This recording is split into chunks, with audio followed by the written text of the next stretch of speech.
Hostile suspect down. I got one. He's down. Suspect's moving in a stolen vehicle. That's the sound that I want is. That's the sound that I is. That's the sound that I want is. That is indeed the sound of the police. I am Josh Harmon, EGM Associate Editor, and I am joined by Chris Holsworth, News Editor. Hi, Josh.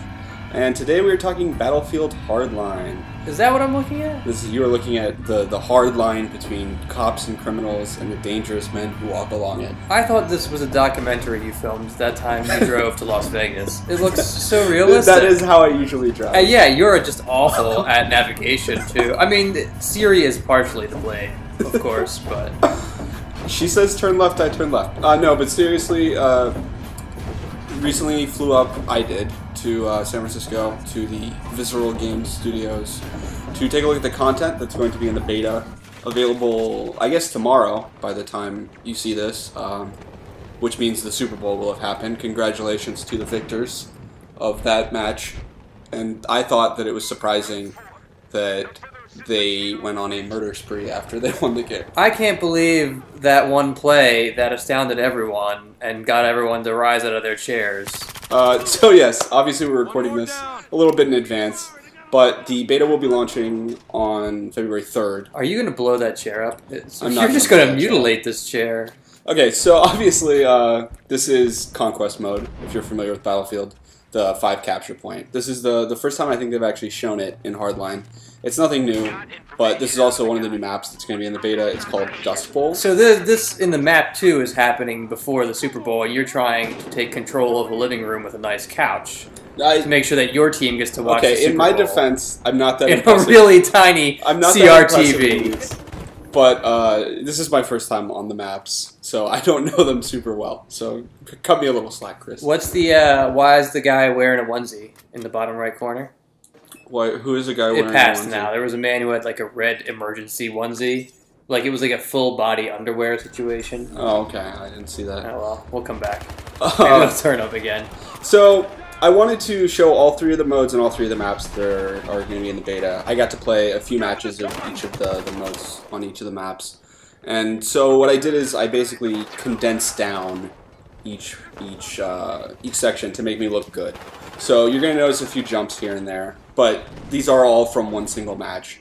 You're going to see, get kind of the full experience, because there's a lot of times like this when I'm just running around and I have no idea what's going on, and I wanted to kind of minimize that. So I really think it's surprising how different Hardline feels. I will say I did not play the original beta. The one in which everyone was like, "This is just a mod for." Yeah. See, I'm not imagining this, right? There is a man in red underwear. Oh, that's showing you where you got killed. In the body every I was time. shot in... Yeah, because nobody gets headshots at press events. We're all terrible. But yeah, so the beta, I didn't play it either. But it was and this is a sign of how classic a Battlefield experience it was. I spawned into a helicopter, which immediately plunged into the ground. I mean, I guess the game is forgiving enough to let you not have savagely ripped your head off of your shoulders. It did not explode upon landing. No, but one of the big things playing Conquest, compared to playing Conquest or Rush in the earlier Battlefield games, is that it really didn't feel like it was taking me very long to get into the action. And I know that they have said that they actually increased the running speed. And I mean, it seems like you're moving a lot faster. And then if you have your pistol out, you move even faster. So it's a bit more of a get in the action quickly. The maps aren't quite as big. This was, I would say, by far... Well, it was the only one I played large Conquest on, 64-player Conquest. But that's a lot of people. That is a lot of people. But it's not new. I mean, I guess it's a lot of people for like a police raid on a drug town. I mean, it seems like on both sides of the equation, perhaps the 2 warring factions, I guess cops and robbers, maybe overhired. Yeah, they were planning on something pretty big. What I just did there is actually one of my favorite things. Is the taser is a one-hit KO, but it's got a very short range. If you saw there, I shot it and I was too far away and it didn't go in. But then after you tase somebody, you can interrogate them and it will show you if there are any enemies nearby. Interesting. It's a kind of a new mechanic, but it makes it much more gun-centric, and that's the other thing. Like, vehicles play a very different role in Hardline from what I've noticed. It's not like, oh, there's a tank, I'm going to have to run and hide from it. Usually, there are some vehicles that are bulletproof, but usually you're just going to be, oh, that's a guy, I can shoot him out of the driver's seat. Helicopters are kind of a big deal, but you don't have anything like jets, you don't have, like, huge vehicles that you feel under-equipped for. And the interesting thing is that, kind of in response to that, and in response to feedback to the beta, they actually tweaked what weapons the different classes have. I'm playing the engineer equivalent, it's the mechanic, and I guess in the beta they had like full-on launchers for like rockets, shoulder-mounted tracking stuff. To Standard police operating. Yeah, obviously, and a lot of people especially out on the West Coast, it's just you can't send like a traffic cop can't. Well, there was that time when they launched the RPG at Rodney King, and then there were riots for weeks. And he was just parked more than a foot off the curb. It was kind of perhaps an irrational response. Very, very irrational. But so they took away the launchers from the engineer class. He still has a grenade launcher that you can use, but it's not like I'm going to take out a vehicle in one hit. And what they did is they put those, and then they also put heavy machine guns into the map, so you'll find them around. I never actually picked one up, but I was looking through the footage, and in a few minutes you'll actually be able to see the kind of crates that they come in. In retrospect, I probably should have picked it up and killed everyone. I mean, I'm happy to see watching this, and I admit that my personal FaceTime with Battlefield 4 was extremely limited. I think I managed to get like 2 multiplayer sessions in before I just couldn't deal with how much time it took for me to get from one end of the map to the other where everything was happening. Would you say the maps have been scaled? I mean, like, it's 64. This is the equivalent of about, if you look when I go into respawn here, you can see that compared to a traditional Battlefield map, the different spawn points, the capture points, are relatively close together. There's a cluster going on, yeah. And that means that if anyone is in the action on your team, and you're not pushed all the way back to your base, you can really, everything is basically within eye shot of everything else, which would, I'd say, makes it about a medium-sized map for the Battlefield franchise. Now, is this an abandoned town, or did you just kill all the low socioeconomic people who were just coming out for vacation? I mean, it's called Jode, so that's a John Steinbeck reference, a little Grapes of Wrath action going on there. And Fitzgerald's always rubbing our face and how literate they are. I know. So obviously that was a cut there. I didn't teleport across the room. I just happened to come back to the same place later. But this is what I really wanted to show you is the one Levolution moment on this map is, you'll see it in a second. Will this also be the one time you ever say Levolution? I really don't want to keep saying it. But it's actually really cool. I like it a lot more than any of the ones that were in Battlefield 4 because it changes things in a much more subtle but also global way. So I'm going to come up here and I'm going to look out. You see that dust storm off in the distance? I know your eyesight's bad. You might not be able to see it. It might look like a large dinosaur. That's not like the sand coming to give you a hug. No, so it's a little more malicious than that. At the what about that alien beam that's trying to raise people? That's the capture point. Yeah, that's exactly. No, so at the 15-minute mark, this thing starts rolling in, and it just wrecks visibility at range. And it's I think the winds actually might have an impact too, because if you see there, that helicopter looks like it's struggling. Just struggled. I would say, do you take any damage? I guess that'd be slightly unfair. If you were just taking damage, you would be like taking like incremental mouse. No. But I mean, this is running on PC. If you didn't notice the mouse cursor, and it looks really good. I was impressed by this dust storm. It actually makes it so that the end of the map, and that's the crate I just walked by. Yeah, look at those trees just going at it. So I mean, and again, there's the crate with the launcher that I probably could have used to kill people, but I just keep walking by it and not seeing it, and then dying. Is there a different feel to the weapons in Battlefield Hardline than there is Battlefield 4? There's a weight I want to describe for lack of a better term. The thing is, it's been about since launch day that I played Battlefield 4. And the other thing is, I played Battlefield 4 on console. I haven't played a Battlefield on PC since Bad Company 2. So I don't actually know. I know that with a keyboard and mouse, it did feel really good. As you can see here, I just failed at reviving that guy. Maybe I'm doing it wrong. So you're not Lazarus. Maybe I'm doing it wrong. But I switched to Medic midway through the match to try and Are you trying to save that man's life by throwing a grenade at him? No, I was trying to end his life. You're just pretty much failing your Hippocratic Oath. That's true. I'm pretty sure they don't like saddle hospital workers. You're not actually called a medic. Oh, okay. In the game anymore, you're called a operator. which, okay, so obviously that round ended. My team was victorious. And we're moving into one of the modes that was in the beta, but has been slightly tweaked, and it's coming back, and a new map. The mode is called Heist. Right now I'm playing a cop. We have to protect the bank vault. I see that this is the bank from that Batman movie. No, it actually... This is one of the coolest maps, I think. It's got... Because of the way Heist works, is they have to go into a location, get the goods, and then take them to drop points. The change that they made is now they have to wait at the drop points for a helicopter to show up, so it's not just like grab it and run and you've already won. But this map is really, really good for this because the objective that they have to get stuff out of hot?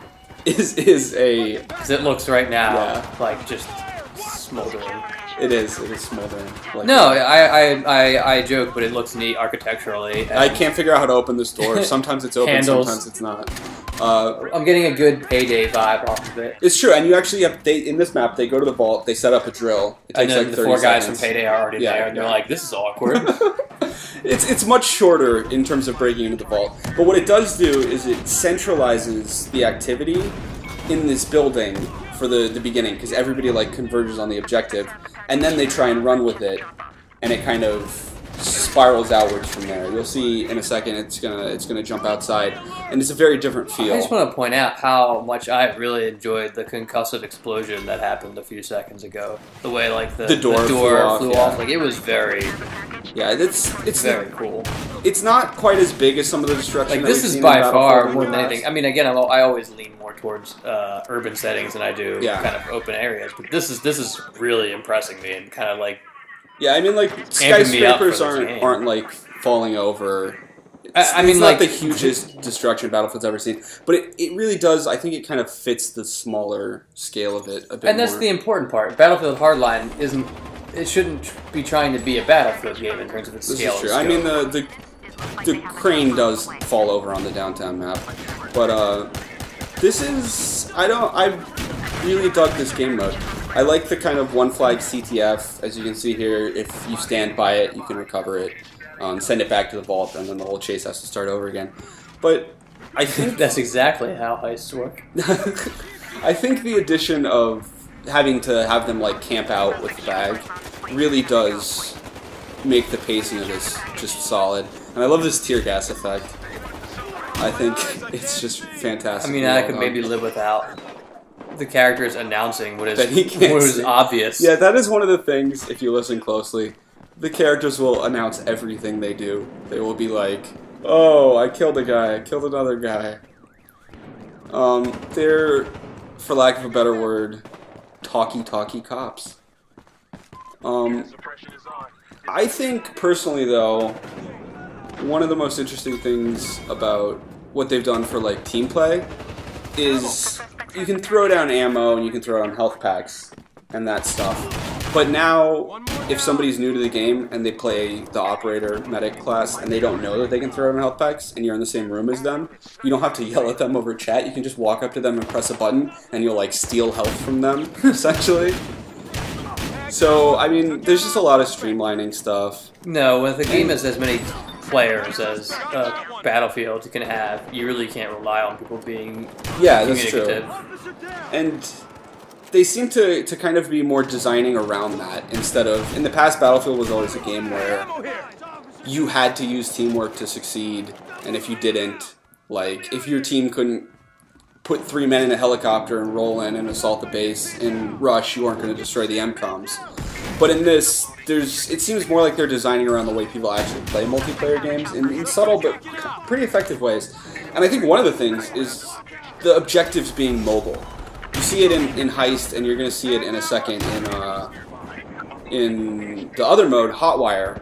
But you use a lot more of the map when you're not just focused on these central points.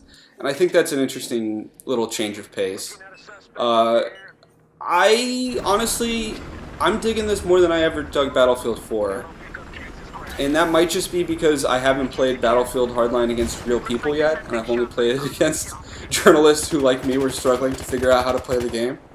But it's a pretty tight experience so far. I think probably Hotwire, which we'll see in a minute, is my biggest misgiving. But that's just one mode. Yeah, it didn't win me over when I played it at Gamescom. Gamescom last summer. I found it to be kind of a whole lot of either me running toward a target and nothing happening, or me getting in a car and nothing happening. There wasn't enough engagement. Yeah, I could definitely see that, and we'll see in a second that. And it feels like there it's a is good some of idea that conceptually, down. but I guess when they first announced that mode, I imagined it was just literally like almost a racing game, like just you and the other opponent going down a road, not. Yeah, I mean, Battlefield. I don't want to get into it too much until we can actually show you what we're talking about, but which is right now, because I believe that I heroically died just as we're winning the match. You did that thing where you pyrrhic jumped on the victory. grenade. And saved no one's lives.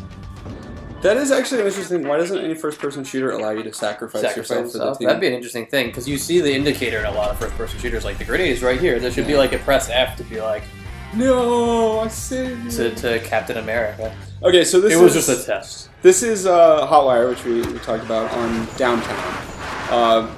The same map as last time. The same map as the beta, if you're familiar. This is the Downtown LA map with the crane. And what we're going to see right here is one of the most important lessons of You getting shook knighted. of Hotwire is that In which a crazy person ran you over backwards. this is true. That's one of the most important lessons of Hotwire is that if you are on your feet, you're probably going to get run over. It's also an important lesson in Fast and Furious, Yeah, and this is one of the things that I don't like about Hotwire. in which you're playing a Terminator. Yeah, no, it has so much potential for cool moments like that. But something I really think they need to fix is I want more field of view when I'm in the passenger seat, because it's really frustrating to have to like aim in a certain direction and then not be able to hit somebody. No, you until should have get the out. edges of your vision, be able to see to the left and right, so you can catch something in the corner of your eye. Yeah, it's a silly request. And then the other thing is, obviously, as you're about to see, it's not terribly thrilling when you're the one driving, because usually you're just doing laps around a map, and nobody really sees you. This is going to be pretty boring footage. Well, for do you a want while. to like quick catch up anybody who's not familiar with the purpose of the mode? Oh well, Hotwire is essentially it works like Conquest in that there are capture points, but all of those points are vehicles. So it's your objective to kind of bum rush the vehicles at the beginning, and then try and drive them fast enough to fill up your little speed bar there. And every time, all the time that you keep it up, it will drain the tickets from the other team, just like if you hold a capture point in Conquest. And this is what I meant when I say, like, I think it's interesting to take a vehicle and keep it away from someone, but you can't have Well, the a problem map is in that, which there might be a slice of it, a quadrant of it that nobody's paying attention to, and you can just Yeah. kind of do laps around. and the other problem that I see with it conceptually is you're really just doing circles. That's the most effective way to do anything, is to just do circles. And it sucks because you think of a high-speed chase, and there's like a sense of progress. and No, if you it, go it seems like it's in- down a linear path, Yeah. basically. It's a long stretched highway with a lot of obstacles. And you could turn, but you're not basically just going in the same area Mm-hmm. where you committed the crime, so to speak. And there's a lot of sections like this Where you just where can't if I'm not make paying out. attention to the Oh, I minimap, see there's a little blue line. there's a little blue line. But if I'm focusing on driving or shooting, they and could not have paying attention created to the minimap. like rubble or whatever to Yeah. rein you in from it. Yeah, so there are several times when I'll actually drive outside of the boundary of the map, which stops like all of my momentum, and I have to stop and drive over again. And I know, yeah, that's my fault for not paying attention, but at the same time, if I'm in a car chase, I should probably be looking at the road and the cops that are following me and the people with guns, and not my Garmin GPS. Your Ralph Garmin GPS. My Ralph Garmin GPS. It's really annoying GPS. So you only played the 3 modes, correct? You only play the 3 modes. We did some variations, like I played Hotwire on Dust Bowl as well, which honestly was even more boring than Downtown. There was a round of Hotwire on Dust Bowl where I legitimately spent 5 minutes and nothing happened to me. I was just driving in circles. I didn't die. The vehicle didn't explode. I was just driving around without stopping for 5 minutes, which is not a thrilling multiplayer experience. Then again, this is the first time that I'm sure a lot of the people I was playing with had actually gone hands-on with the mode, so maybe they weren't totally in line with what the objectives were. They weren't chasing down the objectives very well. And a great many of them might prefer a controller over a keyboard. There's a lot of variables in play here. It's true. Would you say we viewed the modes as you prefer them from what you played? So Conquest on top or Heist mode? Which one do you prefer? I think the rejiggered Heist is probably my favorite. Conquest seems is more fun exciting. as like an old standby. Like I'm always going to enjoy Conquest. everyone is familiar with this basic concept, whereas Heist at least shakes it up a little. Yeah, I mean, like I had just as much fun running the bag, which I unfortunately didn't have time to show you today, as I did trying to stop people from grabbing it. It really is that kind of organic teamwork where you don't have to communicate, because that's the thing. All of these matches, nobody communicated anything. There was nobody talking to one another. It was just we were all lone wolfing it. So it's probably a pretty good approximation of how it'll be when you actually play. One thing I did want to touch on before we finish is they have brought Commander mode back from Battlefield 4. I don't have any footage of that. I recorded it, but then I realized it's just this. It's just looking at this map as you click The stuff. least exciting So visual. it's not really exciting to see. They have renamed it to Hacker mode because you have a bit more of direct control over the map. On Like, Heist, are you switching lights at intersections, maybe? you're not switching lights at intersections. It's not that game I've already forgotten about because it was so boring. Watch Dogs. Watch Dogs. I would have also accepted Live Free or Die Hard. Live Free or Die Watch Dogs. You can hack into cameras to see what the camera sees.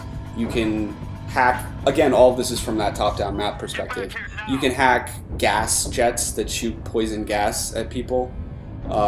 I'm not sure why those are installed in the building. It seems like a public health risk. But on Always modes gotta like, be ready in case your Nazi overlords come back to power, I guess. It's true. It's true. But on modes like Heist, it seems to work really That well. guy made a bad decision. He did make a bad decision, and he just got flattened for it. Is he flattened? I thought you maybe perhaps launched him to the moon. Maybe I launched him to the moon. This guy, that riot shield's not going to stop a car. That was totally worth it to just drive out of the bounds of the map. So yeah, hacker mode seems okay. It's still not the most engaging thing in the world, but since you can throw down those radars like you could in Battlefield 4, it's pretty much useful to be able to do. And that about wraps it up for our time here. Thanks for being with me, Chris, and we will leave you here to listen to the rockin' sounds of victory.